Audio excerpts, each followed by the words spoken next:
Աղոթք չարեցին, եկեք մի հատ աղոթենք, այլ մեր ժամանակը արդեն 9 րոպե։ Օրհնյալ Տեր մեր Հիսուս Քրիստոս, ամեն։ Հայր մեր որ երկինս է, Սուրբ եղիցի անուն քո, եկեղեցի քայություն քո, եղիցին կամ քո, որպես երկինս եւ երկրի։ Ըս հաց մեր հանապազոր տուր մեզ այսօր եւ թող մեզ սպարտիս մեր, որպես եւ մեկ թողունք մերոց սպարտաբանած։ Եվ մի տանիրս մեզի փորձություն, այլ փրկյազ մեզի չարե, զիքոյ Tune զորություն եւ բարք հավիտյանս ամեն։ Ողջույն քեզ Մարիամ, մի շնորհք դերընդ քեզ, օրհնյալ ես դու կանայս եւ օրհնյալ է պտուղ որովայնի քո Հիսուս։ Սրբուհի Մարիամ, Մայր Աստուծո, բարեխոսի ավասը մեր մեղավորացս այժմ եւ իժամու մահվան մերո ամեն։ Փառքոր եւ որդվո եւ օգուին սրբո, այժմ եւ միշտ եւ հավիտյանս հավիտենից ամեն։ Մայր իմաստության բարեխոսի ավասն մեր, Մայր բարի խորհրդո աղոթյա վասն մեր, ամեն։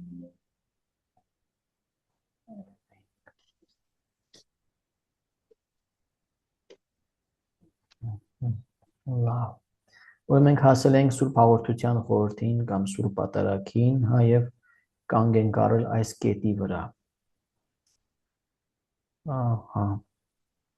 Ուրեմն Սուրբ պատարագը մի հրաշք է, եթե հիշում եք այս մասին ենք խոսում։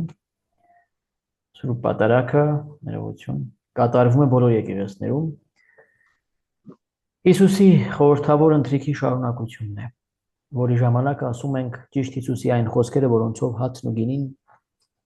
այսօր էլ իսկապես դառնում են նրա մարմինն ու արյունը, ճիշտ ինչպես դարձան իր խորհրդավոր ընթրիքի ժամանակ։ Կարճ հիշեցնեմ, որ Սուրբ պատարագի հրաշքը հենց սա է, որ մենք ասում ենք, քահանան ասում է Հիսուսի ճիշտ նույն խոսքերը, որոնք նա ասաց վերջին ընթրիքի կամ խորհրդավոր ընթրիքի ժամանակ վերնատանը,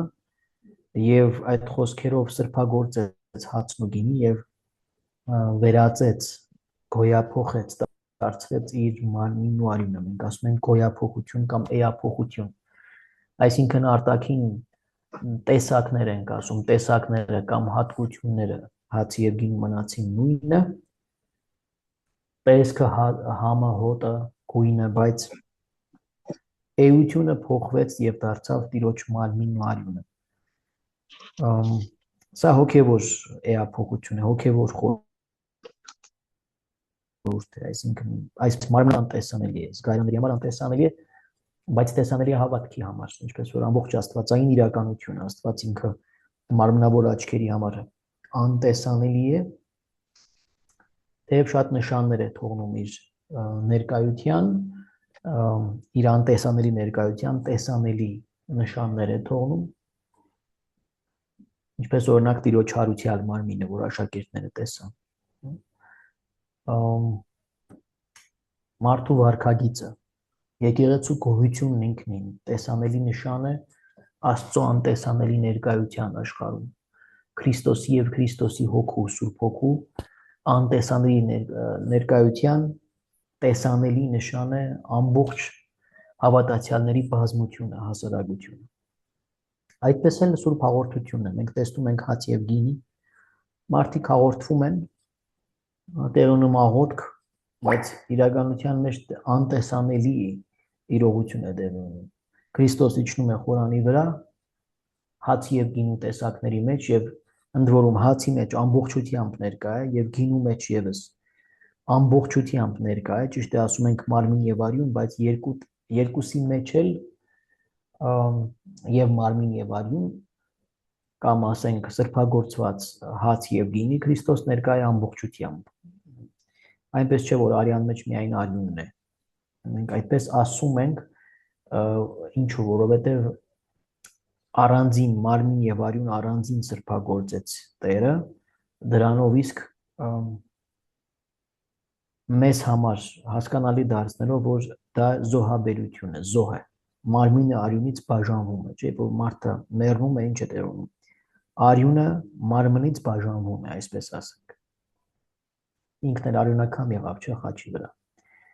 եւ քանի որ Սուրբ պատարագի զոհաբերությունը հենց դա է, այդ սրբագործման խոսքերն են եւ որ մարմինն ու արյունը առանձին են սրբագործվում,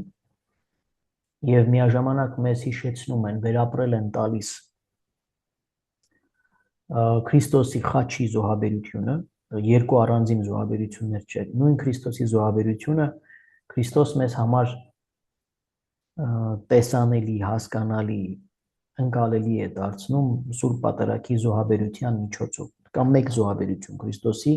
խաչի վրա մեկ անգամ եւ ընդմիշտ կատարված զոհաբերությունը։ Իսկ Սուրբ Հաղորդության հացի եւ գինու, այսինքն սրբագործման միջոցով, որ կոչվում է Սուրբ Հաղորդության զոհաբերություն, ձևն է տարբեր զոհաբերության, բայց զոհաբերության էությունը նույնն է, այսինքն նույն խաչի զոհաբերությունն է, որին մենք միանալու, որը վերապրելու, հասկանալու հնարավորություն ենք ունենում յուրաքանչյուր Սուրբ Պատարագի ժամանակ ներկա լինելով եւ մանավանդ ճաշակելով այդ զոհաբերված մարմինն ու արյունը։ Այս մասով եթե հարցեր կունենաք վերջում խնդրեմ ինձ տվեք այս թեմայի վերջում։ Որտեղ սա բարդ թեմա է, բայց սա ամենաառանցքային ամենակարևոր թեմաներից մեկն է։ Ուրեմն Հիսուսի ինքնազոհաբերությունն է, որ օգնում է հասկանալ նրա խաչելությունը, սա արդեն ասացի։ Երրորդ կետը օգնում է հասկանալ Հիսուսի մահն ու հարությունը եւ այդ ամենի փրկարար արդյունքը մեզ համար։ Ուրեմն Սուրբ Պատարագը օգնում է հասկանալ Հիսուսի մահը, այսինքն երբ որ մենք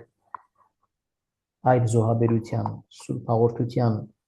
կամ Սուրբ Պատարագի, պատարագ բառը հենց զոհ է նշանակում, զոհաբերություն, հայերեն իմաստը շատ տիպիկ է, շատ դիպուկ է, մենք Սուրբ Պատարագի ժամանակ կանգնում ենք կարծես Գողգոթայի վրա Քրիստոսի խաչի տակ եւ տեսնում ենք նրա զոհաբերությունը։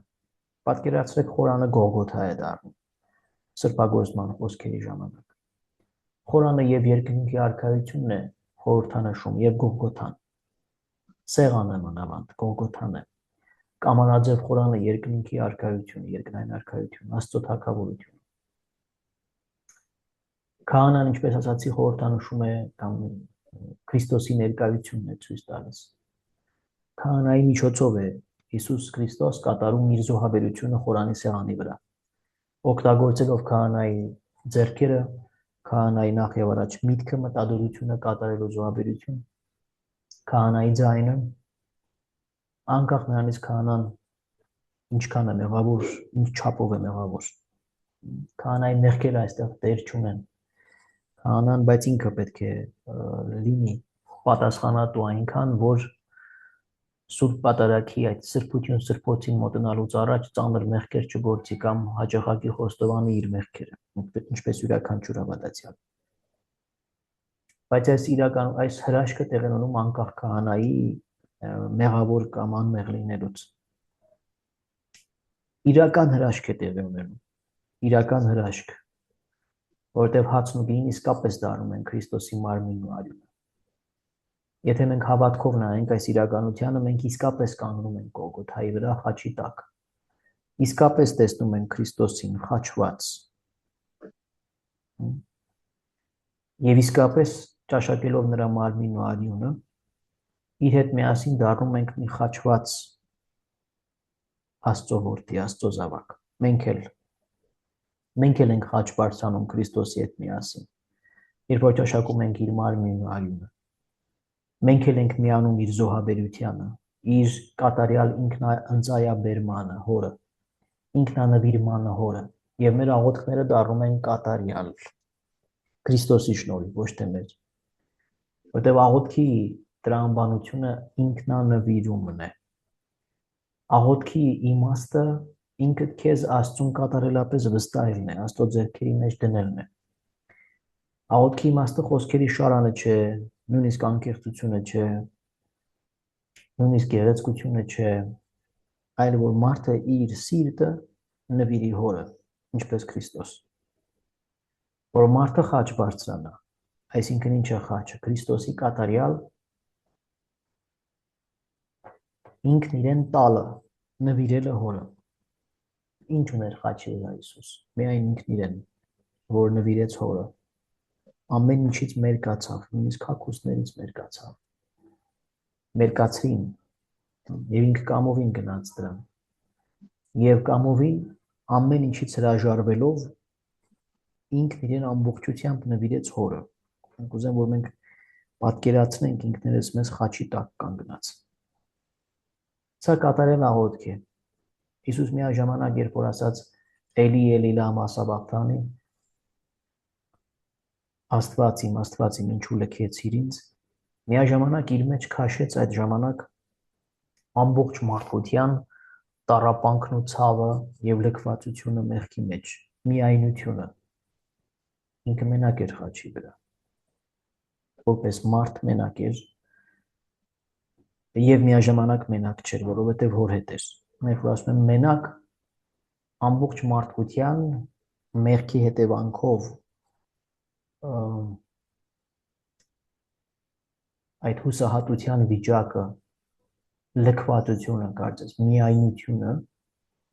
ինքն իր վրա վերցրեց։ Այս մասին շատ գեղեցիկ գրում է Բենեդիկտոս 16-րդ պապը իր Հիսուս Նազովրեցի եռահատոր աշխատության մեջ։ Ամբողջ մարդկության ցավը կրեց իր վրա։ Սաղմոս 2-ի Դավթի խոսքերն է ասում։ 21-րդ Սաղմոսի խոսքերն են, Էլի Էլի լամա սաբախթանի, Աստված իմ ինչու լքեցիր ինձ։ Եվ միաժամանակ տեսեք այստեղ գրված է օգնում է հասկանալ նաև հարությունը։ Սուրբ Պատարագը ոչ միայն զոհաբերությունն է, այլ նաև Քրիստոսի հարությունն է, որ մենք տեսնում ենք մեր աչքի առաջ։ Մարմինը եւ արյունը առանձին են սրբագործվում, հետո միանում են իրար, երբ որ մենք ճաշակում ենք, չէ՞։ Քահանան հացը կամ մարմինը Քրիստոսի մտցնում է գինու կամ արյան մեջ, չէ՞։ Սա արտաքին անշուշտ գործողություն է, որը մեզ հիշեցնում է Քրիստոսի հարությունը։ Եվ մենք ճաշակում ենք հացն ու գինին միասին կամ մարմինն ու արյունը միասին։ Ես հաց ու գինի օգտագործում եմ, որպեսզի մենք այդ արտաքին նշանները մեր աչքի առաջ ունենանք, բայց դա իրականում Քրիստոսի մարմինն ու արյունն է։ Եվ հարությունը, մենք երգում ենք, որ հարյարի մերելոց կիրակի օրը, չէ՞։ Դա Տերունի օր է, Աստուծո օրն է։ Իսկ մյուս օրերին երգում ենք, որ խաչը ցարվասն մեր, եթե հարության տոնական շրջանը չէ։ Բայց ամեն անգամ Սուրբ Պատարագը մեր աչքի առաջ է բերում եւ Քրիստոսի չարչարանքը եւ նրա հարությունը, որ իր լրումն է չարչարանքների։ Այս ամենը կոչվում է զատկական խորհուրդ Քրիստոսի։ Չարչարանքը եւ հարությունը միասին ասում ենք Քրիստոսի զատկական խորհուրդ։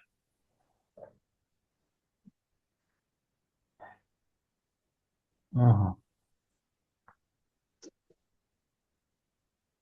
Ինչպես ենք տոնակատարում Սուրբ Պատարագը։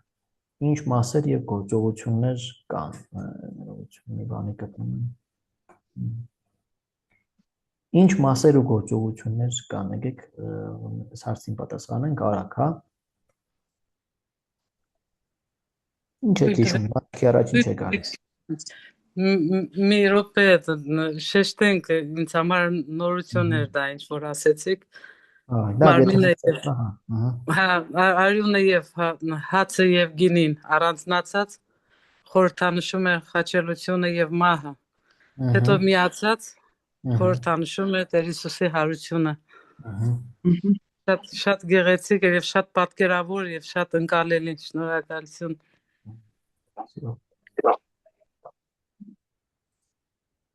Այլ եթե այդ նախորդ խոսքի վերաբերյալ հարցեր կան, պատասխանեմ, եթե չէ, այս հարցին դուք պատասխանեք։ Ինչ մասեր կան պատարագի մեջ։ Քրիստոսի մահը, խաչելությունը, հարությունը պատարագի մեջ բոլորը արտահայտվում են։ Եվ մեր հաղորդությունը Քրիստոսի արյանն ու մարմնին, ամբողջ Քրիստոսի բովանդակությունն է, էությունն է, իսկ ինքը պատարագի աղոթքը 3 հիմնական մասեր ունի։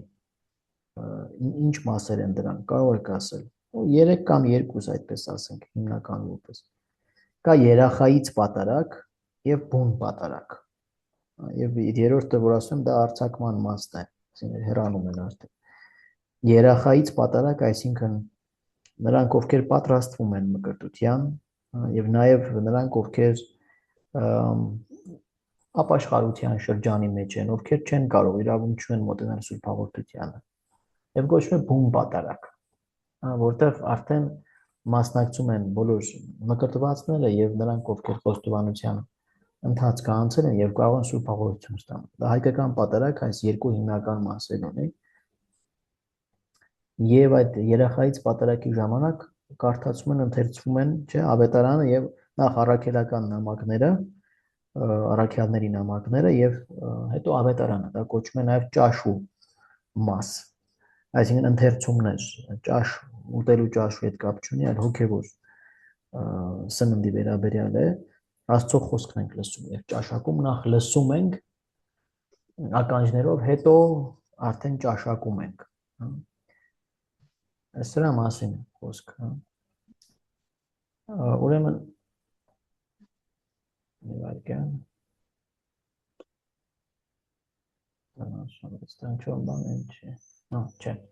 Սուրբ պատարագի առաջին մասը կոչվում է երախայից պատարագ, ասացի։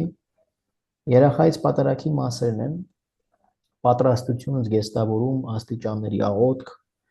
իսկ բարձրանում են աստիճան առ աստիճան, քահանան եւ սպասավորները, քահանայի խոստովանության խոսքերը, խոստովանում առաջի Աստուծո եւ Սրբովու ասածին եւ առաջի ամենայն Սրբոց եւ առաջի ձեր հարկ եւ փառք ամեն մեղը սոր կորցյալ են այդ աղոթքի մասն է խոսքը։ Ներման աղոթքի խնդրանքներ, քահանան խնդրում է ժողովրդին, որ իր մեղքերի համար ժողովուրդը աղոթի։ Խնդրեցեք վասնիմ Աստուծոս թողություն, ասում է, չէ։ Հետո ժողովուրդը ինքը ներում է հայցում քահանայի մեղքերի համար եւ այսպես բարձրանում է քահանան խորան Սուրբ Սեղանի առջև եւ այստեղ սկսվում է ընծաների, այսինքն հացի եւ գինու ներկայացումը կամ առաջադրությունը, այսինքն պատրաստում է, լցնում է գինին սկիհի մեջ, պատրաստում է նաեւ նշխարներ է դնում փոքր կտորները եւ մեծ նշխարը, մեծ կտորը, աղոթքներ է ասում, այդտեղ շատ գեղեցիկ աղոթքներ կան Միչայելոց մարտեղությունը հիշեցնող, ամենավերջում երբ որ արդեն դրել է գինին եւ ընծաները, քահանան ասում է Սուրբ Հոգու հոգին թող իջնի քո վրա եւ բարձրալի զորությունը թող հովանի լինի քեզ։ Խոսքեր ինչ որ Գաբրիել հրեշտակը ասաց Մարիամին, որովհետեւ այդ սկզբնական պահը նաեւ մեզ հիշեցնում է կամ խորհրդանշում է Քրիստոսի մարտեղությունը կամ Աստծո որդու մարմնացումը, մարմին դառնալը։ Ձեր աչքի առաջ ունեցեք նաեւ Աստվածամոր պատկերը միշտ հայկական խորաններին Քրիստոս մանուկը ձեռքին, որ մարտեղությունն է հիշեցնում Հիսուսի Աստծո որդու մարտեղանալը եւ ծնվելը որպես Հիսուս Քրիստոս մարդ եւ Աստված նույն անձի մեջ։ Նո մարտեղությունն ենք հիշում, այդ խոսքերն է ասում։ Հետո ճաշու պաշտամունքը, այս մասը Սուրբ Աստվածն ենք երգում։ Սուրբ Աստված ու Բիվզոր Սուրբ Իվաննա, որ խաչեցար վասներ սովորական օրերին, տոնական օրերին ուրիշ կիրակի օր ասում ենք հիմնականում, որ հարյարի մեռելոց ոգե գալստյան ժամանակ փոխվում է, օրինակ ասում ենք, որ արաքեցեր հոգին քո Սուրբ Հարաքյալսն, օրինակ, հա, համբարձման ժամանակ ասում, որ համբարձար փառոքար հայր, այդտեղ տարբերակները գրված են, որ նայեք ձեր պատարագների գրքերի մեջ։ Ընթերցումներ արաքյալների նամակներից եւ ավետարաններից Աստծո խոսքն ենք, լսում ենք նախ ականջներով, հետո ընդունում ենք բերանով, ճաշակում ենք, այսպես ասեմ։ Ընդունում ենք նախ գիտակցությամբ, միշտ արաքյալների նամակներից ենք կարդում կամ գործք առաքելոցից ենք կարդում, հայտնության գրքից կարող է լինել, հա։ Հիմնականում Պողոսի նամակներից է եւ ավետարաններից։ Ընթերցում ենք միշտ 4 ավետարանից ինչ որ մի փոքր հատված։ Հետո քահանան քարոզում է, բացատրում է, այսինքն հիմնականում քարոզի նպատակը կարդացված հատվածների բացատրությունն է, նաև տոնի խորհրդի բացատրությունը։ Հետո հավատամքն ենք ասում, որը արտահայտում է ամբողջ եկեղեցու հավատքը, սեղմ ձևով շարադրված, որ գրվել է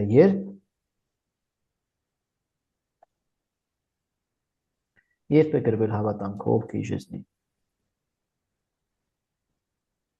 Կամ ով է գրել։ Նիկիո ժողովի ժամանակ։ Նիկիայի եւ Կոստանդնուպոլսի ժողովների ժամանակ 325-381։ Նիկիո Կոստանդնուպոլսյան հավատո հանգանակ, այդպես է կոչվում։ Այս կարճ ասում ենք հավատամք, անշուշտ հավատո հանգանակ բառը նշանակում է մենք բայց սա նայել ենք, կարծեմ ուսումնասիրել ենք հավատքի դավանությունը, հանգանակ կամ նշան, պրեդո։ Դա հավատամքից հետո գալիս է բուն կամ հավատացելոց պատարագ, բուն պատարագ։ Այստեղ ինչ է տեղում, մարմին տերունական աղոթքն ենք երգում, հիշեք այս պահը, քահանան, եթե եպիսկոպոսը կամ քահանան հանում է սաղավարտը, խույժն է հանում եպիսկոպոսը իր մեծ այդ սաղավարտը, բարձր, եպիսկոպոսը հանում է նաև բանակեն, մատանին, հողաթափերն ենք հանում, եթե եկեղեցում պայմանները տաք են անշուշտ, ինչի չի ասի մեր համայնքների մասին, ինչևէ, ինչու ենք հանում, որովհետև այստեղ մոտենում ենք սրբություն սրբոցին, մենք մեր այդ զարդարանքներից, որոնք հիշեցնում են Քրիստոսի թագավորական իշխանությունը, սաղավարտը եւ նաեւ մատանին եւ այլն իշխանությունները հանում են ու ավելի պարզ, ավելի խոնարհ ձևով քահանան կանգնում է խորանի առաջ, սեղանի առաջ, որպեսզի սրբագործի հացն ու գինին դառնա իսկապես Քրիստոսի գործիքը։ Այդտեղ խոնարհ մարդկությունն է Քրիստոսի արտահայտում այդ խոնարհ վիճակը քահանայի։ Հետո ամենավերջում նորից հագնում է սաղավարտը եւ ամեն ինչ։ Եպիսկոպոսը նաև դեմիփորոնն է հանում իր ուրարի հատվածը, որ իր եպիսկոպոսական իշխանությունն է խորհրդանշում այսպես։ Եվ խաղաղության ողջույն ենք տալիս, ձեռքերը լվանում է քահանան, որպեսզի անցնի սրբություն սրբոցին, վերցնի եւ սրբագործի նշխարը, ձեռքերը լվանում է, դու խաղաղության ողջույնն է տալիս, հա։ Քրիստոսի մեջ մեր հայտնեցավն ենք երգում։ Մեր ուրախությունն ենք հայտնում եւ միմյանց ողջունում ենք, ընդհանրապես նախկինում է շատ գեղեցիկ սովորություն կար միմյանց համբուրելու, որտեղ մեր ուրախությունն ենք արտահայտում, որ Քրիստոսը մեր մեջ է հայտնվել, Քրիստոսի մեջ մեր հայտնեցավ,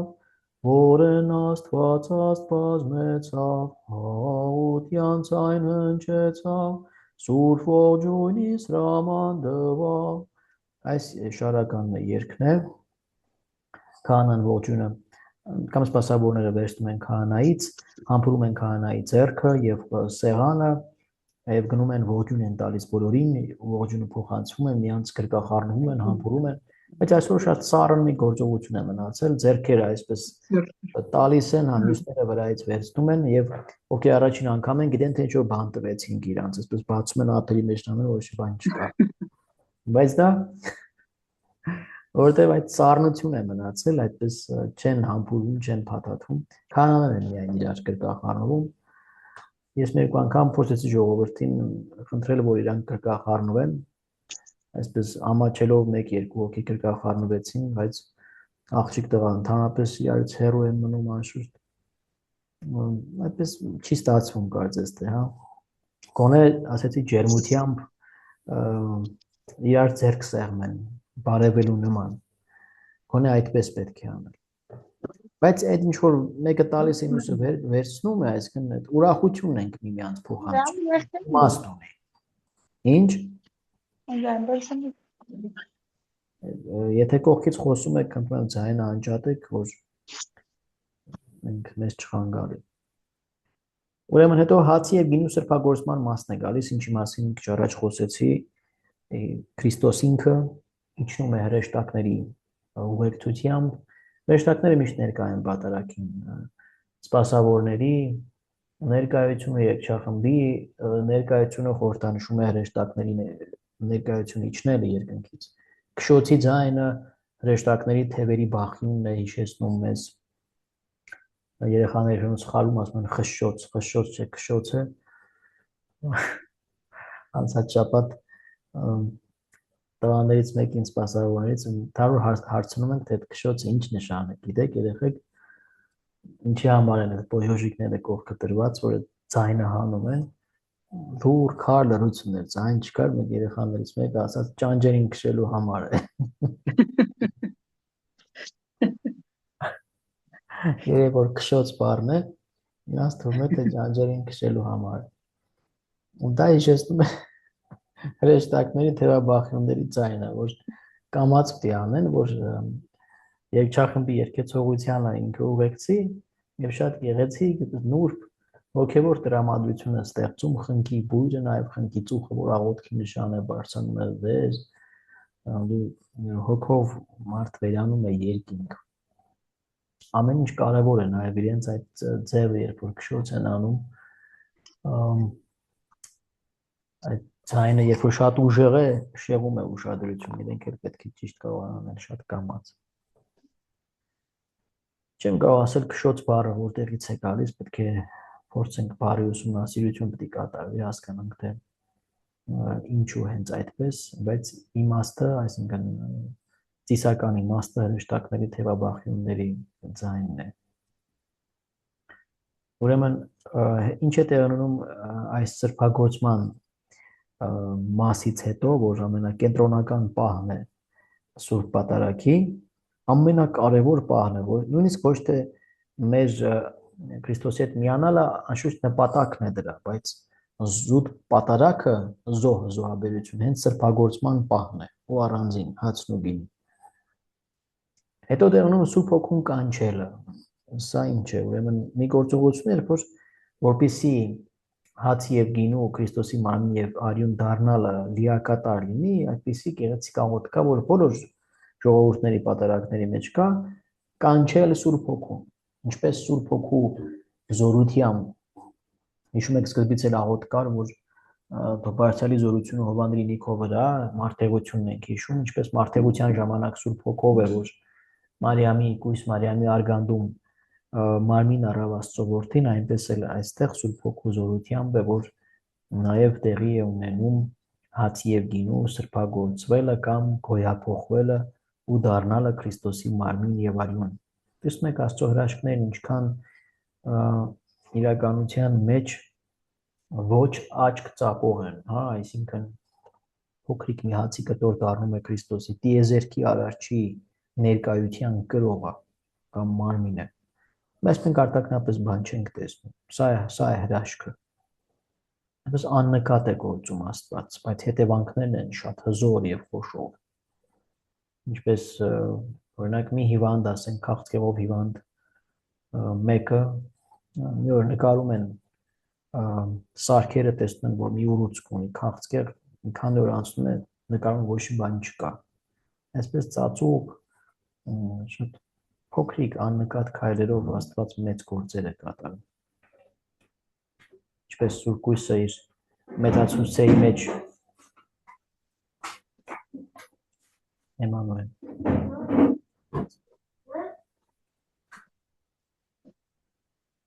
Ինչպես Սուրբ Կույսը իր մեծացուցեի մեջ երգում է աղոթքի մեջ, ասում է Աստված մեծամեծ գործեր արեց ինձ համար եւ իր հայացքը դարձրեց իր աղախնի խոնարհության վրա։ Ում հետո գալիս է հիշատակությունների պահը, այստեղ սրբերի մասին ենք հիշում, այստեղ հիշում ենք մեր նաեւ հայ եկեղեցու բոլոր սրբեր, շատ սրբերի անուններ ենք տալիս, դեռ հիշում եք Շնորհալի, Գրիգոր Նարեկացի, ճիշտ է սարկաբագները պետք է կարողանան դա երկրել, երբ որ չեն կարողանում, այդ մասերը ստիպված բաց ենք թողնում, որտեղ ամեն ինչ չէ, որ կանոնան կարող է կամ վիճակի է ասել, ճիշտ էլ չէ։ Այսպես հասնում ենք մինչև եպիսկոպոսի, կաթողիկոսի եւ Հռոմի պապի մեր սրբազան քահանայապետի անվան հիշատակությունները, շատ գեղեցիկ աղոթքներ են, մանավանդ գոհությունը։ Երբ որ երկչախումբն է երգում վերջում, շատ ազդու գեղեցիկ աղոթք է։ Հետո ուրեմն հայր մերը աղոթում ենք, տերունական աղոթքը, բարձրացում Սուրբ հաղորդության, երբ որ քահանան բարձրացնում է Սուրբ Երության պրոսխում է ասում, հետո ի սրբություն սրբոց բարձրացնում է վեր մեծ նշխարը, ինքը մեջքով դեպի ժողովուրդը, բայց բարձրացնում է այնպես, որ նշխարը տեսնեն եւ տալիս է Սուրբ Երորդության օրհնյալ Հայր Սուրբ Աստված ճշմարիտ, ասում ենք ամեն, Սուրբ Երորդության անձերի անունն է տալիս օրհնյալ Որդի Սուրբ Աստված ճշմարիտ ամեն, օրհնյալ Հոգի Սուրբ Աստված ճշմարիտ ամեն, հետո իջեցնում է նշխարը եւ բարձրացնում է սկիհը, արյունը ասում է օրնություն եւ փառքոր եւ որդու եւ ոգուն սրբու այժմ եւ միշտ Դավիդյանս հավիդինից ամեն գեղեցիկ շարականներ կան ուղեկցող այդտեղ հայր սուրբն ենք երգում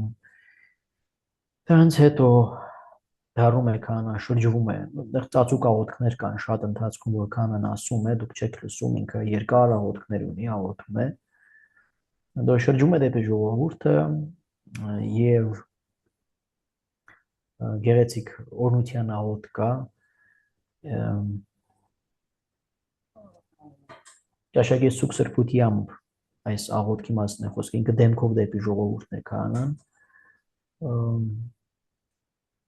աղոթքը ասելուց հետո խաչակնքում է նաև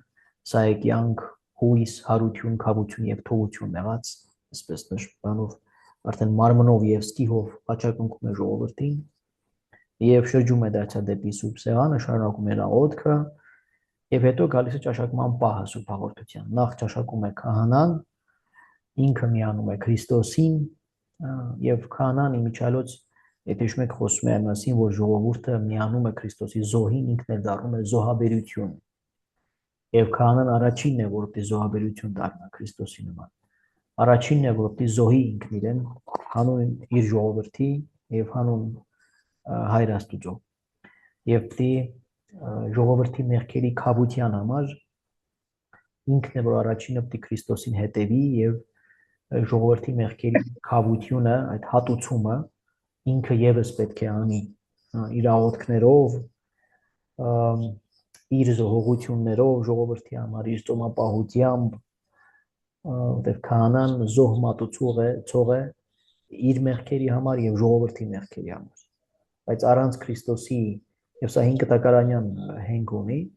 բայց առանց Քրիստոսի զոհին միանալու իր զոհաբերությունը միշտ թերի է եւ անիմաստ ինչպես այն ժամանակ կենթանական զոհաբերություններ էին անում Ահարոնը եւ իր որդիները 5 կտակարանում նաեւ Մովսեսի սերնդից եղած քահանաները երկու ճյուղկար քահանայության Ահարոնյան եւ Մովսեսական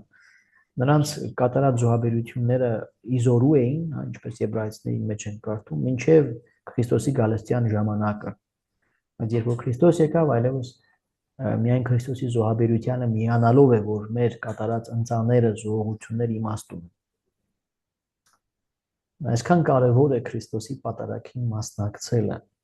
որովհետեւ մեր բոլորի աղոթքները դառնան ծանրակշիռ միացնելով իր սուրբ զոհի աղոթքին զոհաբերությանը աղոթքն առանց զոհաբերության միշտ կիսատ է առավել եւս կիսատ է առանց Քրիստոսի զոհաբերությանը միանալու մենք միշտ հրավիրված ենք մեր աղոթքները ուղեկցել մեր անձնական զոհություններով ծոմապահություն կլինի ինքնազրկանք կլինի եւ այլն նվիրատվություններ կլինեն ասենք աղքատներին բայց եթե Քրիստոսի զոհին չենք միանում պատարագին չենք մասնակցում այսինքն եւ չենք ճաշակում նրա մարմինն ու արյունը մեր կատարածները ընդունել են Աստծո կողմից բայց կիսատ ինչպես 5 կտակարանի զոհաբերությունը այդպես ասեմ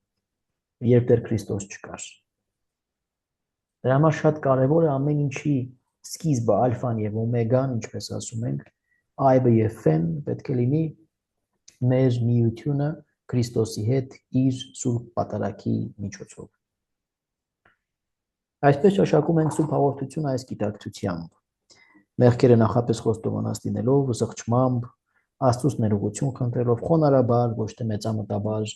թե ես արժանի եմ այս սուրբ հաղորդությունը ճաշակելու քահանան ինչի ինձ չտա այդպեսի մարդիկ էլ կան հա ինչով է լավ ինձ իմ դիմացից քայլողը որ իմ հարևանն է Պողոսը Սիմոնը որին ես ճանաչում եմ որ ես ինչ մեղքեր է գործել ինչու պիտի ինքը ստանա ես չստանամ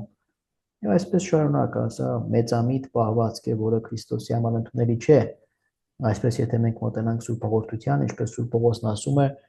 մեր իսկ դատապարտությունն ենք ընդունում շատ ծանր խոսքեր են եւ վերջում արդեն գեղեցիկ շարականներ լցակի բարության կոծտեր գոհությունը գոհացանք գոհանամ կսկեն Տեր այդ աղոթքն ենք երգում շարականը ներողություն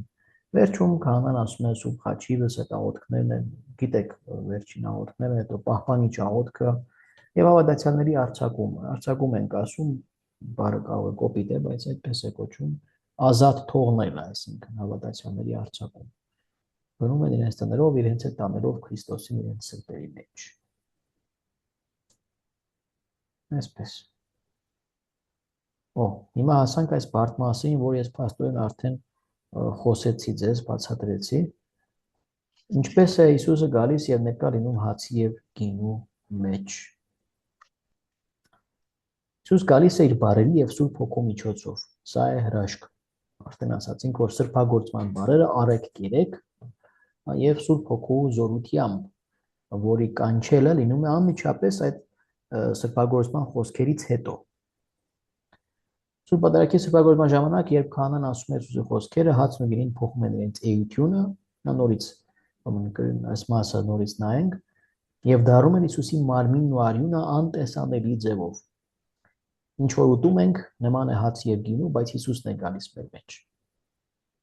Կենթանի Աստվածն է, որ գալիս եւ բնակվում է մեր մեջ հացի եւ գինու տեսքով եւ մեզ փոխում է, սրբում է, ուժ է տալիս։ Փոխում է, այսինքն զորացնում է, նմանեցնում է Քրիստոսին, մեզ օգնում է կյանքին նայել Քրիստոսի տեսանկյունից, ինքներս մեզ հասկանալ Աստծո տեսանկյունից, Աստծո ծրագրի տրամաբանության մեջ, մեզ սրբում է մեղքերից։ Սուրբ հաղորդությունն էլ է մեզ, Սուրբ հաղորդությունը մեղքերի ներման գագաթնակետն է։ Մենք նախապես մտնում ենք խոստովանության, քահանան մեզ համար աղոթում է, Աստված ներում է, բայց այդ process-ը լրումին է հասնում կամ հասունացմանն է հասնում, երբ որ ճաշակում են Քրիստոսի մարմինն ու արյունը։ Եվ ուժ է տալիս գերբնական զորություն, շնորհ։ Սուրբ հաղորդությունը շնորհի գերագույն աղբյուր է։ Այսինքն Աստուծո գերբնական զորության, որ մենք որևէ տեղից չենք կարող ստանալ։ Ոչ մի մատուռ, ոչ մի սրբավայր, լինի Սուրբ Հովհաննես, չգիտեմ ինչ, չի կարող մեզ տալ այն գերբնական աստվածային ուժը, ինչ որ մենք կարող ենք ստանալ, քաշել այդ փոքրիկ հացի կտորից եւ գինուց, որ Քրիստոսի մարմինն ու արյունն են։ Այս սա է հրաշքը։ Մենք փնտրում ենք Աստծուն լեռների վրա, բլուրների վրա, մեզանից շատերը հարյուրավոր մարդիկ ծնկներով, գրեթե սողեսող բարձրանում են լեռները, որ Աստված իրենց աղոթքի պրեֆտը լսի, բայց արհամարում են այդ փոքրիկ, համեստ, աննշմար հացի կտորը, ալյուրի զանգվածը, որ արդեն ալյուրի զանգված չէ, այլ Քրիստոսի մարմինն է, մարմինն ու արյունը, որ իրենց գյուղում, այդ փոքրիկ եկեղեցու մեջ, քահանան իրենց համար մատուցում է, կամ Քրիստոս, ճիշտ կլինի ասել, Քրիստոս ինքն իրեն իր մարմինն ու արյունը մեզ տալիս է որպես անսահման ուժի աղբյուր։ Սրա համար պետք է հոգևոր մեծ գիտակցություն եւ հոգևոր կրթվածություն նայել, որպեսզի սա հասկանալ։ Սա է ամենաբարդ բաներից մեկը, որ մեզ չի հաջողվում դեռ մեր ժողովրդին բացատրել, որտեղ ժողովուրդը սովոր է նայել ոչ թե քահանայի ձեռքերի մեջ գտնվող Հիսուսի մարմին եւ արյանը, այլ նայում է քահանայի ձեռքերին եւ քահանայի դեմքին։ Սա է մեր ցավը։ Քահանայի քշած մեքենային է նայում, ոչ թե Սուրբ հաղորդությունից ճառագող աստվածային լույսին, որ ինքը չի կարող տեսնել, որտեղ կուրացած է, միայն արտաքինն է տեսնում։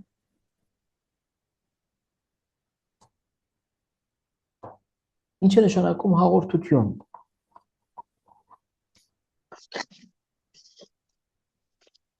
Կապն Աստծո հետ։ Ապրես։ Միայն կապ։ Հարաբերություն նաև Աստծո հետ։ Հա, շփում Աստծո հետ, հենց հարաբերություն եւ կապը նույն բան է։ Ինչով է տարբերվում հաղորդությունը հաղորդակցությունից։ Հաղորդություն նաև աստվածային կրելու երևի, աստվածային իր մեջ կրելու պահը, հա։ Ավելի հա, այսինքն հենց հաղորդությունը ընդունելուց կարելի համարվել, որ հենց Հիսուս բնակվում է մեր մեջ ու մենք ենք բնակվում Հիսուսի մեջ։ Շատ լավ։ Ինչպես կարող ենք մեկ բառով ավելի պարզ բացատրել, թե Օրինակ հաղորդությունը աշխարհիկ իմաստով մենք երբեք չենք օգտագործում, սա զուտ հոգևոր տերմին է, բայց հաղորդակցությունը միշտ օգտագործում ենք։ Հարաբերություն, հաղորդակցություն, շփում, ինչով է, կարող պարզ ավելի բացատրել տարբերությունը։ Ինչ որ ասիկ ճիշտ էր, բայց մի քիչ ավելի այսպես հասկանալի։ Ընդունել Քրիստոսի մարմինն ու արյունը դրանով Դա ասեցիք, ճիշտ է, անշուշտ։ Ինչ է լինում, երբ մենք ընդունում ենք Քրիստոսի մարմինն ու արյունը։ Ստանում ենք անտեսանելի զորություն, ստանում ենք մեծ զորություն աստվածային։ Լավ։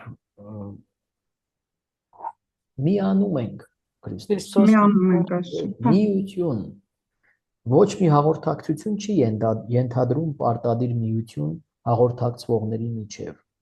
Ես կարող եմ անverջ հաղորդակցվել ինչ-որ մեկի հետ, բայց իր հետ համաձայն չլինեմ։ Չէ՞։ Կարող չմիանալ իրեն։ Ընդհանուր հայտարարի չգանք այդպես էլ։ Անverջ կարող եմ ժամերով խոսել։ Բայց հաղորդությունը միշտ ենթադրում է միություն դիմացինի հետ։ Միշտ։ Եվ սիրո վրա հիմնված միություն ու համաձայնություն։ Նաև միակամություն կամ համակամություն։ Այսինքն դիմացինի կամքը եւ իմ կամքը լիակատար ներդաշնակության մեջ են։ Ուրեմն հաղորդվել նշանակում է շփվել, հարաբերվել դիմացինի հետ միության նպատակով կամ նույնիսկ կարող ենք ասել ելնելով միությունից։ Եվ պատճառն է միությունը այդ հաղորդության եւ նպատակն է։ Ինչու եմ այդպես ասում, որովհետեւ այդ միությունը սկսվում է մկրտությամբ դեռ մինչև պատարագի մտնելը, չէ՞։ Եվ ավարտվում է ավելի լիակատար միությամբ Քրիստոսի հետ։ Ուրեմն սկիզբն ու վերջը այս գործողության միությունն է։ Ուրեմն շփում հարաբերություն, որ ենթադրում է պարտադիր միություն։ Եվ եթե մարդու մտքի մեջ այդ միությունը չկա կամ գիտակցության մեջ այդ ընկալումը չկա, որ ինքը միանում է Քրիստոսի հետ եւ նրա հետ դառնում է մեկ մարմին, այդ հաղորդությունը անիմաստ է, նույնիսկ սրբապղծություն է։ Ինչ է տեղնում այդ հաղորդությամբ, նպատակն ինչ է։ Քրիստոսի մարմինն է կայանում, որ եկեղեցին է։ Հոգևոր հաղորդությունը ստեղծում է Քրիստոսի կամ կայացնում է Քրիստոսի հոգևոր մարմինը կամ խորհրդավոր միստիկ մարմինը։ Մենք բոլորս դառնում ենք մեկ հոգի, մեկ մարմին։ Պողոս առաքյալն է ասում, դառնում ենք մեկ հաց, մեկ մարմին։ Մեկ հաց, մեկ մարմին։ Ինչպես Քրիստոսի հոգով մենք բոլորս սկսում ենք ապրել կամ կոչված ենք, հրավիրված ենք ապրել Քրիստոսի նման, Քրիստոսի հոգին է, որ մեզ բոլորից միացնում է իրար որպես եկեղեցի, մկրտությամբ եւ դրոշմով։ Այդպես էլ նույն հոգին մեզ տանում է դեպի Սուրբ Պատարագ, բերում է, հրավիրում է։ Եվ նույն հոգին է մեզ միավորում, երբ որ մենք ճաշակում ենք Քրիստոսի արյունը, Քրիստոսի հոգին ենք ըմբում, խմում։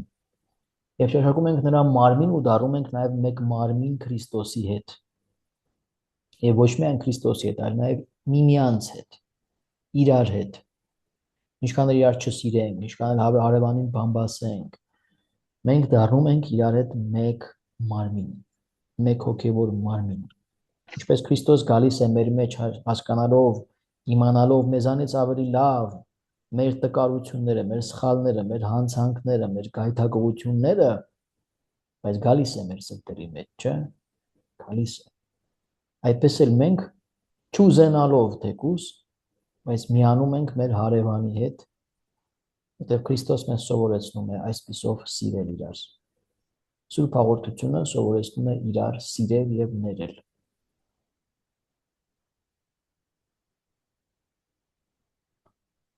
Ուրեմն հաղորդություն նշանակում է կապ միություն, հաղորդություն նշանակում է հաղորդ լինելը, կապված, առնչված, միացած լինելը։ Երբ ճաշակում ենք Հիսուսի մարմինն ու արյունը, մենք հաղորդվում ենք, այսինքն կապվում, միանում ենք Հիսուսի եւ Աստծո հետ առհավետ։ Ավելի պարզ ձևակերպում է։ Դա է կոչվում Սուրբ հաղորդություն։ Ուրեմն Սուրբ հաղորդությունը երկու իմաստով ենք օգտագործում հայերենում գործողությունը այդ միանալու, որի մասին ես խոսում եի, եւ նաեւ հենց բուն մարմինն ու արյունը Քրիստոսի հացու եւ գինու տեսքով եւս անվանում ենք Սուրբ Հաղորդություն, ասում ենք տապանակի մեջ դրված է Սուրբ Հաղորդություն։ Տապանակում սակայն դնում ենք միայն մարմինը, հացը, արյունը չենք թողնում երբեք, միշտ սպառում ենք պատարագի ժամանակ, որպեսզի չփչանա, որտեղ արտաքին տեսքը փչանում է։ Հացն էլ երբ որ մնում է երկար ժամանակ, չորանում։ Դե դժվար է իրականում սա պատկերացնելը, էությունը մարմինն է, ինքը մնում է հացի տեսքի կամ տեսակի մեջ այնքան ժամանակ, քանի դեռ տեսակը չի քայքայվել։ Երբ որ տեսակը սկսում է քայքայվել, հացը, այսինքն արտաքին հատկությունը, բորբոսնել, կարող է նաև ворթնոտել, ցավոք սրտի։ Սրբություն է բնակվում այդտեղ, բայց երբ որ սկսում է քայքայվել այդ արտաքին տեսակը, այլևս մինչև այդ քայքայման վարկյանը Հիսուս ներկա է, հետո ոչ, բայց քանի որ մեզ համար դժվար է դա հասկանալ երբ է այդ ոչը, երբ որ մենք տեսնում ենք այդ քայքայումը, նախ երկար չենք թողնում որ մնա Սուրբ Հաղորդությունը, մենք ճաշակում ենք, որ մի քիչ չորանում է, արդեն մենք ճաշակում ենք, չենք թողնում, այսինքն սպառում է քանան, չի թողնում որ մնա եւ նորն ենք սրբագործում նոր նշխարը, բայց որ արդեն դա տեղի ունեցել է, քայքայվել է, այսինքն կամ բորբոսնել է, խոնավությունից շատ լինում է այդպես, դնում են ջրի մեջ այնքան մինչև ինքը լրիվ քայքայվի եւ հեղուկ է դառնում, հա, եւ այդպես հետո մի մաքուր տեղ կամ եթե կարող խմել քահանան խմում է, հա, եթե միայն բորբոս է տեղ վնասակար ինչ-որ բան չկա, եթե չէ ինչ-որ մաքուր մի տեղ ծաղիկների մեջ կարող է լցնել, սա ասում եմ ուղղակի որ իմանաք, տեսնեք քանն այդպիսի գործողություն է կատարում, չզարմանաք։ Ուրեմն մինչև այդ պահը, այդ քայքայումը դա սրբություն, սրբոց է։ Ամենակարևոր մասը կամ բանը եկեղեցու մեջ։ Ինչ են ասում սրբերը։ Նա ով ճաշակում է Սուրբ Հաղորդությունը, ինքն իրեն կորցնում է Աստծո մեջ, ինչպես մի կաթիլ ջուրը օվկիանոսում։ Մի բան էլ ասեմ, որ երբ որ Սուրբ Հաղորդություն մտնում է մեր ներսը, ինքը հացի տեսակը այնտեղ եւս քայքայվում է, չէ՞։ Բայց Հիսուս մտնում է Սուրբ Հաղորդության միջով մտնում է մեր սիրտը, մեր միտքը, ոչ թե մեր ստամոքսի մեջ, հա։ Նա կարող հարցնել, թե դեպքում ինչու պիտի հաց չուտել, ասենք ունեն 1 ժամ, չէ՞։ Սուրբ Հաղորդությունից առաջ առաքելականները ասում են 3 ժամ պետք է չուտեք։ Մեր կաթողիկը ասում են դա կար, բայց 60-ական թվականներից այդ 3 ժամվա արգելքը հանվեց, 1 ժամ է պետք է բան չուտել, այն էլ հիվանդներին չի վերաբերվում։ Ստամոքսը դատարկ պահելու իմաստն այն է, որ սրբություն է ամեն դեպքում դեռ քայքայված չէ, երբ որ գնում է ստամոքսն, հա, եւ պետք է այդ սրբությունը պահել հնարավորինս մաքուր, ընդունել մաքուր վիճակում, դատարկ ստամոքսը, դարձել հարգանքի նշան է, այսպես, բայց շատ կարճ ժամանակ անց ինքը այդ հացի մասը, տեսակը սկսում է քայքայվել, բայց Հիսուս մնում է մեր սրտի մեջ։ Սուրբ Ժան-Մարի Վիանեն ասում է, նա ով ճաշակում է Սուրբ Հաղորդությունը, ինքն իրեն կորցնում է Աստծո մեջ, ինչպես մի կաթիլ ջուրը օվկիանոսում։ Նրանք այլևս, այսինքն մարդ եւ Աստված անբաժան են։ Եթե մեկը հաղորդվելուց հետո մեզ զարմացնի իր հարցով, թե ինչ ես տանում տուն քեզ հետ, ապա կարող ենք նրան պատասխանել. ես ինձ հետ տանում եմ երկինքը։ Նույնն է ինչ ասել տանում եմ Աստծուն։ Սա մեծ սուրբ է, Սուրբ Ժան-Մարի Վիաննեն, ֆրանսիացի է, 17-րդ դարում է ապրել։ Քան հետաքրքիր սուրբ է, շատ պարզ մարդ էր, կրթված չէր շատ, բայց սկզբից նույնիսկ իրեն չէին թողնում քարոզել, երբ որ գնաց այդ գյուղը, Արս գյուղի քահանան էր, ժողովրդապետն էր, մի վայրենի գյուղ, այսինքն հեթանոս գրեթե, երբ որ ինքը գնաց, ոչ մի բան չկար այդ գյուղում, կենսագրությունը կա։ Եթերից ոմանք ծանոթ են դեզանից։ Ով է ծանոթ Ժան-Մարի Վիաննեին։ Տիկին Կարենը կարդացել եք իր կենսագրությունը։ Չէ, Տեր Հոսեփ, չեմ կարդացել։ Մարիան միացած է։ Ես ու Մարիան չկա։ Մարիան միացած է, բայց Մարիանն է գիտի, որովհետև մեր հետ մեր վարդապետները շատ շուշուտ են պատմում իր մասին։ Չկա։ Շատ մեծ կրթություն չուներ, բայց շատ սիրված էր, շատ սրբակյաց մարդ էր, շատ ժողովություններ էր նաև կատարում ծոմապահությամբ մանավանդ իր համայնքի դարձի համար գյուղի։ Իհարկե վերջում մեծ մասին կարողացավ ինքը փոխել մեղքի վիճակից հանեց։ Շատ խիստ մարդ էր նաև մեղքի հարցում եւ խոստովանություններ էր ընդունում երկար ժամեր շարունակ։ Քաղաքներից անգամ գալիս էին իր մոտ խոստովանելու։ Շատ հետաքրքիր էր կյանքը, լավ հիմա այդտեղ չկորանում։ Սուրբ Մխիթար ներողություն, Մխիթար Սեբաստացին, որ սրբության ճանապարհին է, Աստծո ծառա է։ Տեսեք ինչ է ասում. պատկերացրու Տիրոջ մարմնի եւ արյան խորհուրդը իբրև երկնային մանանան, որ ունի ամեն համ ու քաղցրություն եւ իբրև հրեշտակների հացը։ Եվ ասա. ով հաց կենթանի, հագեցրու ինձ քո քաղցրությամբ եւ կյանք տուր ինձ այս հաղորդությամբ, ըստ քո անսուտ խոստման, թե ով ուտի իմ մարմինը կապրի հավիտյան։ Ուրեմն ասում է երկնային մանանա է, որ ունի ամեն համ ու քաղցրություն եւ հրեշտակների հաց է։ Սա իր խոսքերը չեն, այլ եկեղեցու ավանդությունից է գալիս։ Հրեշտակային հաց կենթանի, հագեցրու ինձ քո քաղցրությամբ։ Մի խոսք կա Սուրբ Հաղորդությանը մոտենալուց առաջ, ասում ենք մատիկ արտեր եւ տեսեք զի քաղցր է Տեր։ Մոտեցեք Տիրոջը եւ տեսեք, որ քաղցր է նա։ Կյանք տուր ինձ այս հաղորդությամբ, ըստ քո անսուտ խոստման։ Այսպես, Տերեզ Հիսուս մանկան ինչ է ասում. եկ սիրտս ձյունափայլ նշխար, սերին, եկ սիրտս, որ հյուծվում է առանց քեզ։ Հիսուս, ընդունիր սիրույս պաղատանքը, եկ բնակվիր սրտիս մեջ։ Նշխարը օգտագործում է, բայց մեծատառով սերին, եկ սիրտս։ Ինչ այլոց Տերեզայի կենսագրությունը ով է կարդացել, հարցել եմ այս մասին։ Ես կարդացել եմ, շուտ եմ կարդացել եմ նաև իր գրած ստեղծագործություններից, որ ինչպիսին է մարդը, ինչքան մարդը մեղքեր, սխալներ ունի, բայց միևնույն է սիրիր ու ներիր նրան։ Բանաստեղծություններից մեկում էր։ Կարդացել եք հավանաբար Տերեզա Կալկաթացու Ոչ, Սուրբ Թերեզայի կաթոլիկ եկեղեցու ամսագրերի մեջ, կաթոլիկ ինչպես էր։ Թերեզա անունով 3 խոշոր սրբեր կան։ Առաջին սուրբը Թերեզա Ավիլացին է, որը կարդացած չեք լինի, քանի որ ինքը վաղ շրջանի սուրբ է, բայց շատ խոշոր սրբություն է։ Մյուսը այս սրբուհի Թերեզան է Հիսուս մանկան, որ ֆրանսիացի է եւ 24 տարեկանում է մահացել եւ ունի մեկ գիրք, որ կոչվում է իր հայերեն թարգմանությամբ երկել Տիրոջ ողորմությունը, այդպես է մեր Տեր Մարաշտոցը թարգմանել, բայց հոգու ծաղիկը, այդպես է կոչվում, իր ինքնակենսագրական իր օրագիրն է, որ շատ հուզիչ, շատ իր մանկության։ Ուղղակի մի քանի տարի առաջ եմ կարդացել։ Բանաստեղծություն, որ ասում է եկեղեցիներ բերել գյուղ, գրքեր, այդպիսի գրքեր, որոնք որ տեսեք, ասեմ, վերջացնեմ, դուք որոշեք որն եք կարդացել։ Այդ գիրքը իր ինքնակենսագրականն է եւ կա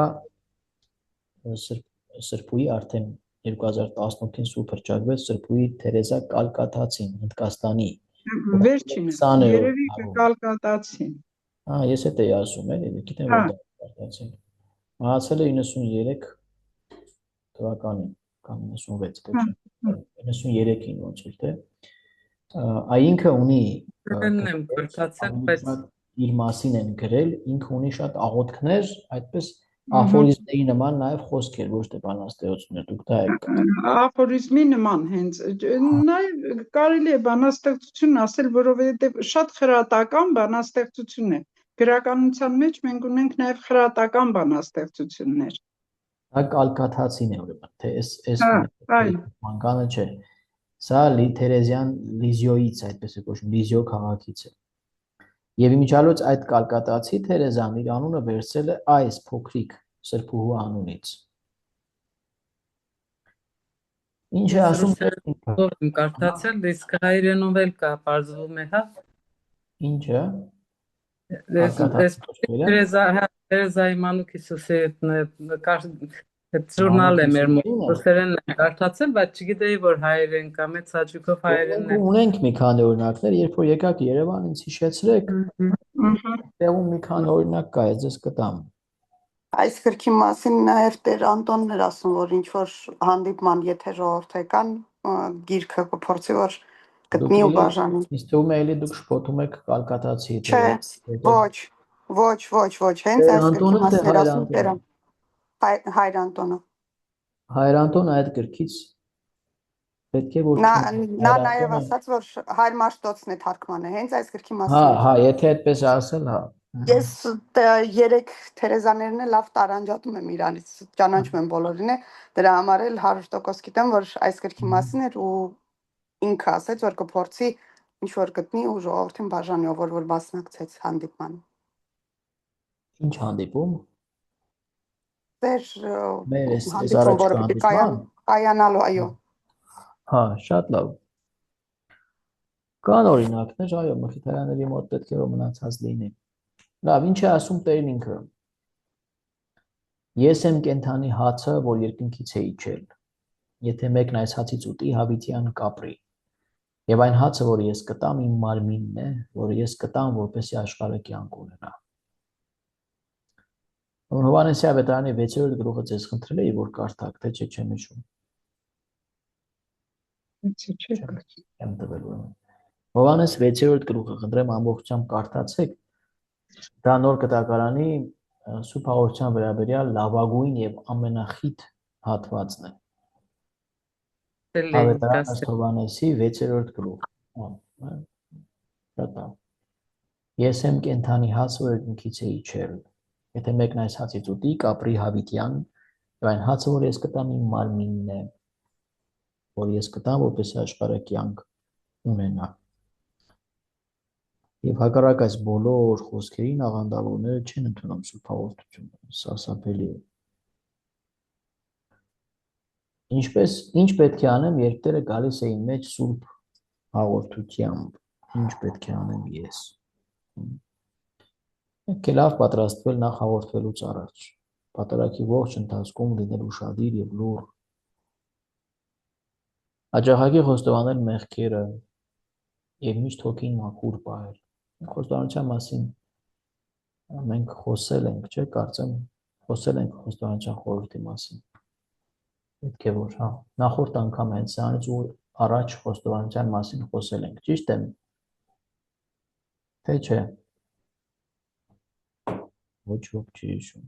Չէ, խոստովանության մասին չենք խոսել։ Խոստովանության մասին առանձին չենք խոսել։ Երևի հաջորդ սլայդն է, հա, լավ չեմ հիշում, ես էլ վարքյան մոտնայեմ։ Հա, հենց հաջորդ սլայդն է։ Լավ։ Ուրեմն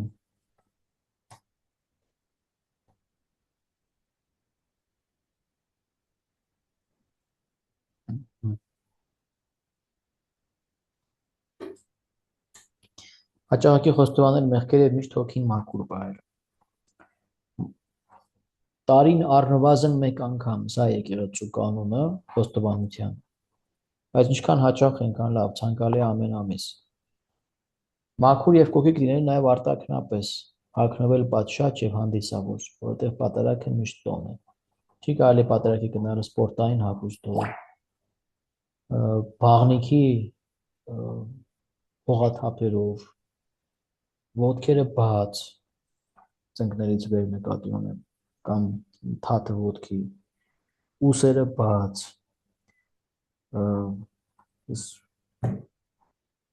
Դեկոլտեի հատվածը բաց, այդպես ասենք։ Պատշաճ, համեստ հնարավորինս։ Նաև գլխաշորով։ Հա, գլխաշոր անշուտ կանանց համար գլխաշոր պետք է, դե Պողոս Արաքյալը ինքն այդպիսի ավանդույթ է, որ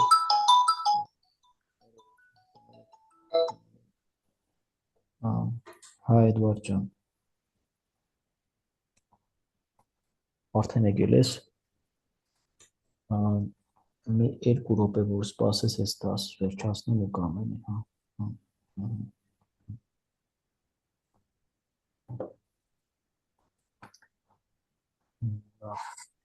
Ես էլ բանանենք ու վերջացնենք, որովհետև ճամբարի հետ կապված գործ ունեմ քիչ։ Ուրեմն մաքուր երկողիկն սա պարզ է, մանավանդ երեխաներին պետք է հորդորել, որ սպորտային հագուստներով չգան։ Գյուղերում լինում է հաճախ, որ գալիս են առանց լվացվելու, չգիտեմ, ամեն ինչի պետք է ուշադրություն դարձնել եւ ասել, որ քահանան ինքը ստիպված չլինի ասել, նա երեխաները եղունգները կտրեն, ենթադրենք, հա։ Մաքուր մտնեն եկեղեցի,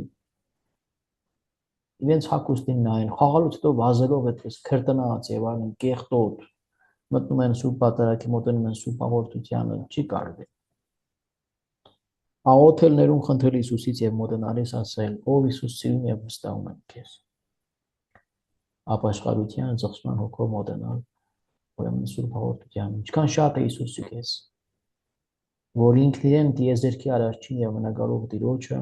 այդքան փոքրացնում է, ինքն իրեն դարձնում է մի հացի կտոր, որ հալվում է բերանիդ մեջ եւ մնում քո սրտում։ Սեք Տիրոջ խոնարհության չափը ինքն իրեն փոքրացնում է մեզ համար։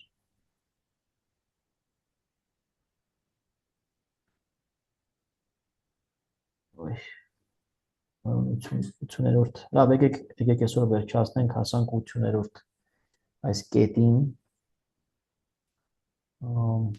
Հուսամ ես կկարողանամ ուրեմն մյուս 3 շաբթի ամեն ինչ անեմ, որ միանամ թեկուզ Ծաղկաձորից, որ մենք շարունակենք այս մեր դասընթացը, մանավանդ մոտենում է մեր հանդիպման օրը։ Այսքանով այսօր ավարտենք, կներեք, որ երկար չեմ կարող այլևս, առանց այդ արդեն մի ժամը անցավ։ Եկ միասին աղոթենք եւ վերջացնենք։